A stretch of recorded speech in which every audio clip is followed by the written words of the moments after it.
Today we're diving into what is basically a 3,000-year-old case study in management. It's a wild story about a massive public works project, a truly brilliant fundraising idea, and a leader whose reign, well, it takes a shocking and tragic turn. And that's really the central puzzle here, isn't it? We've got this king, Joash of Judah, who pulls off this incredibly complex, long overdue construction project. You'd think his story would end in glory, right? But it doesn't. It ends with him being assassinated by his own people. So how does a ruler who is so good at one thing fail so catastrophically at another? Let's unpack that. All right, so let's meet our main character, King Joash. By all accounts, he was a pretty good guy, trying to do the right thing. But he inherited a huge problem, one that he just couldn't ignore. Now, this wasn't just any building. The temple was the absolute heart of the nation's spiritual and cultural life. I mean, imagine the most important monument in your country just crumbling from neglect. It was a symbol that things were not okay, and fixing it was going to be a monumental task, both physically and financially. So, Joash gets to work, and his first idea seems perfectly logical, right? He decides to put the people who already run the temple in charge of fixing it. Simple enough. What could possibly go wrong? The plan was super straightforward. The idea was, look, the priests will collect all the money coming in, taxes, donations, all of it, and then they'll use that cash to hire crews and buy the materials. It's a hands-off approach that empowers the existing leadership. Seems fine on paper. And for 23 years, literally nothing happened. Can you believe that? 2 whole decades went by. The money was being collected, but the temple was still falling apart.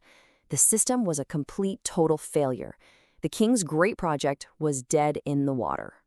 Okay, this is the turning point. Joash sees that this system is completely broken, and he doesn't just try to patch it up. No, he scraps the whole thing and comes up with a radical new process, one that yanks control away from the old bureaucracy and puts transparency front and center. And you can really see the difference here. The old system, it was a black box. Money went to the priests, and that's it. Who knows what happened? The new system, though, it built in accountability. You have the king's guy and the temple's guy overseeing it together, and the money goes straight to the workers. This is the key. They stopped trusting a broken process and started building a trustworthy one. Let's just walk through how this worked, because it's actually genius in its simplicity. They put a locked box right at the temple entrance where everyone could see it. People put their donations straight in, no middleman. And here's the critical part. When it was time to count the money, the king's secretary and the high priest did it together. It's like a 2-factor authentication for ancient fundraising. This simple check and balance bypassed all the old problems. And the result of this simple, transparent innovation?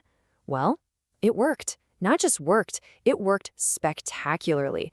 With this new system, the money finally started flowing where it needed to go, and the restoration finally got going.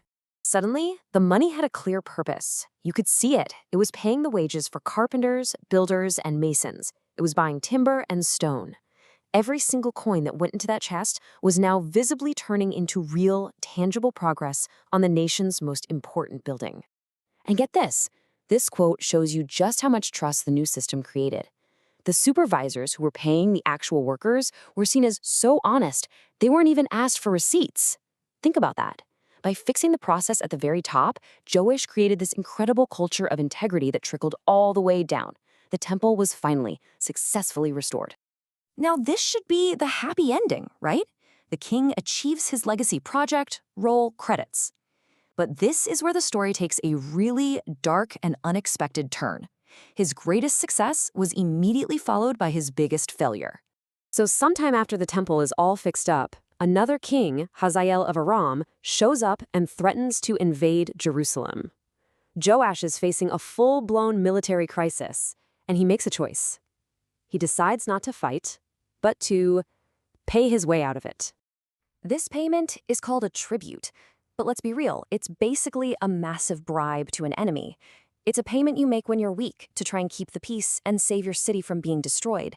But where he got the money for this bribe, that's the truly shocking part. To pay off this enemy king, Joash just empties the treasuries. He gives away sacred artifacts that his ancestors had dedicated. He gives away his own gifts, all the gold from his own palace, and then, in the most tragic irony of all, He raids the temple he just spent decades restoring and gives away all of its gold, too. This timeline just lays out the whole tragic decline, and it's fast. He goes from this incredible high, completing his life's work, to this moment of desperation, giving away the nation's most sacred treasures. And very soon after that, his own officials conspire against him and kill him. His amazing project couldn't save him. So we're left with this massive question. Joash was, without a doubt, a brilliant project manager. He saw a problem, he innovated a transparent solution, and he got the job done. But when he was faced with a real crisis of leadership, a threat to his actual people, his solution was to give away the very symbols of their identity that he had just restored. It seems that managing a process with its clear rules and goals is one skill, but leading a nation through a crisis, that requires a totally different kind of strength, one that, in the end, he just didn't have.